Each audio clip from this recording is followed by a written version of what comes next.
So can we start with the questions? Yeah. Okay. So it's recording. It's Yes. recording. Yes. All good. So Ming, we are in Amsterdam, and it was really great meeting you. So tell us something about yourself. Like, who are you? What you do? And just a brief introduction. I'm not Ming. I'm you. That's all you need to know. Okay. So tell us about when did you start smoking cannabis, and how did things unfold after that for you? I started smoking cannabis properly. When I say proper, there's a progression. In Australia, somewhere in August 2020, I started to realize that I was able to do something that I cannot possibly imagine doing.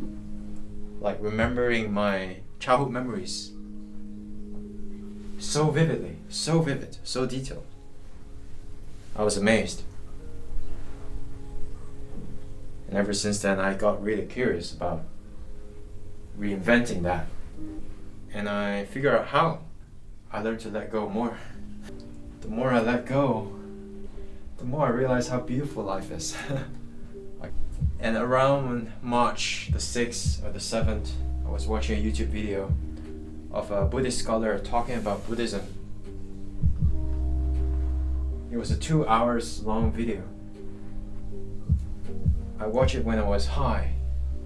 I think around an hour, there was something that he said, and the moment he said it,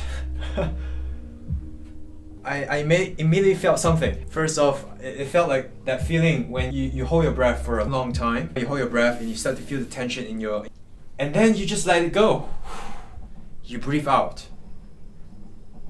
That sensation. Wow. I feel so light. I feel really light. And then the thought came in. It's Ming. I can't believe you have been seeing reality in this way all your life. That's what I told myself. That was how it felt, to realize that I have been ignorant all my life. Oh, I never felt so free. So can you tell us the difference between the reality before cannabis and after cannabis? Did your life change?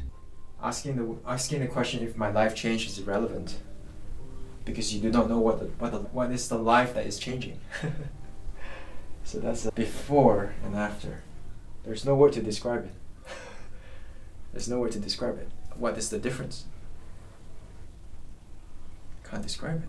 No, there's no word to describe this thing now. I'm trying to describe it. It's too deep. I can't.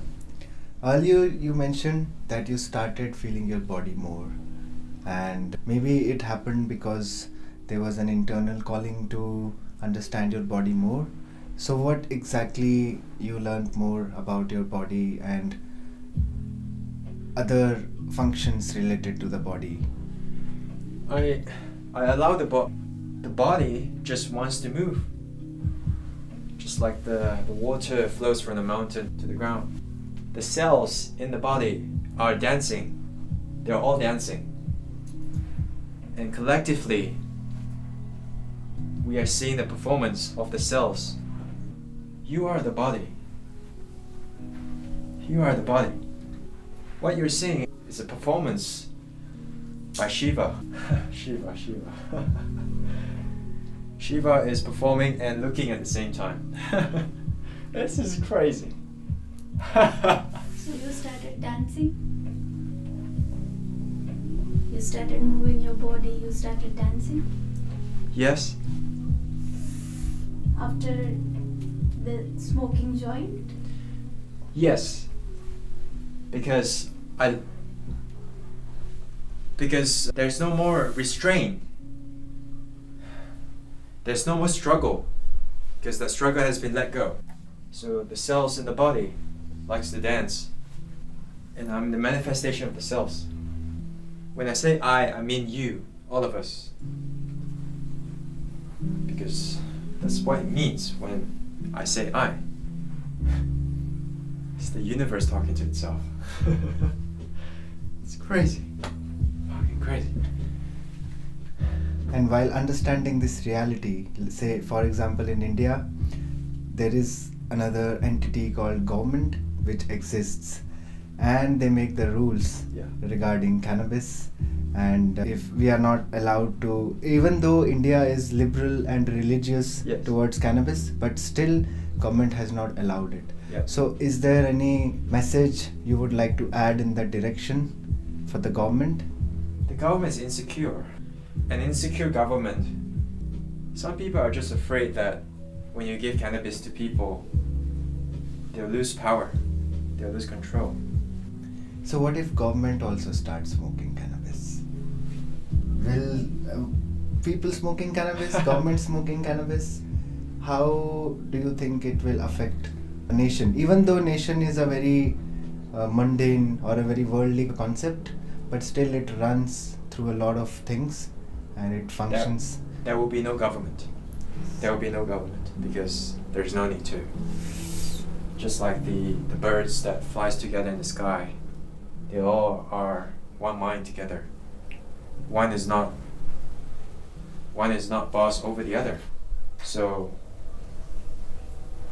I believe that when you say the governments smoke cannabis, it's precisely the moment that there's no government anymore. Yeah.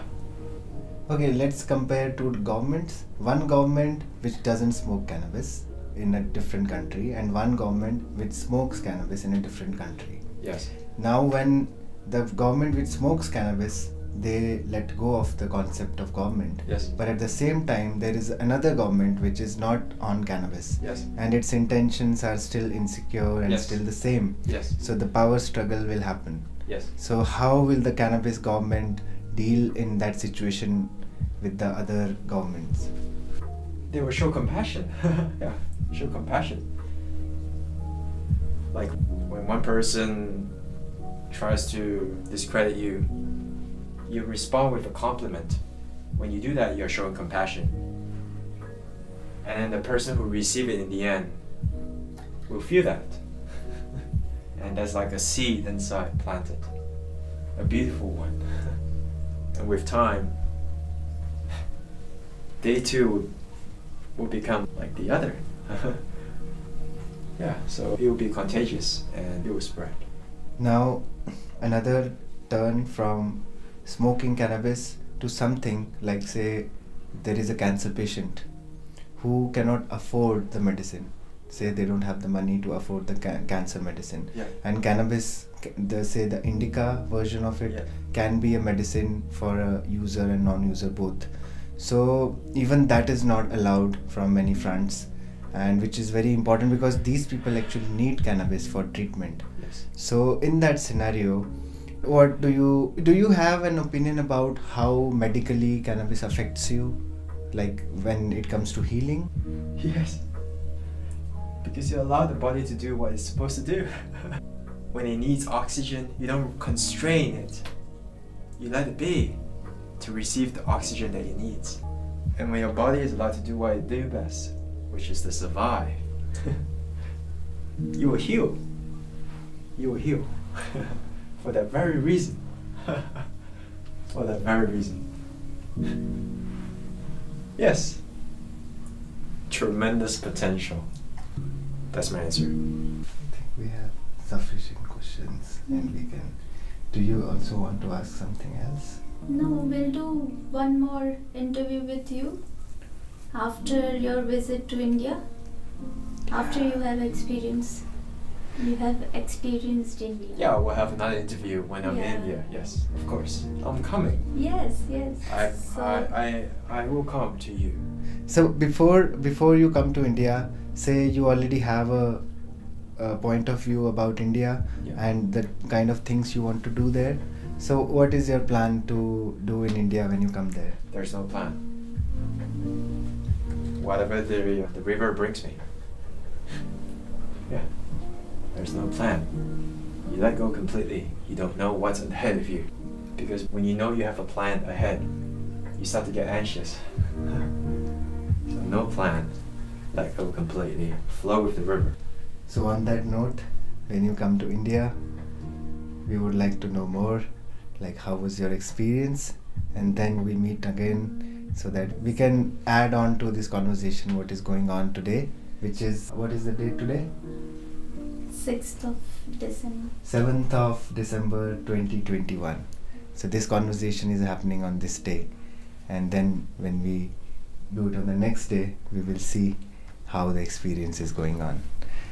So these are the questions from our side. If you have anything to add from your side, you can still say. Oh, yeah. I just want to say thank you so much for hosting this. Thank you. You are allowing yourself to be heard and to be spoken. It's very beautiful. It's very beautiful. It's really beautiful. Very beautiful. Thank you.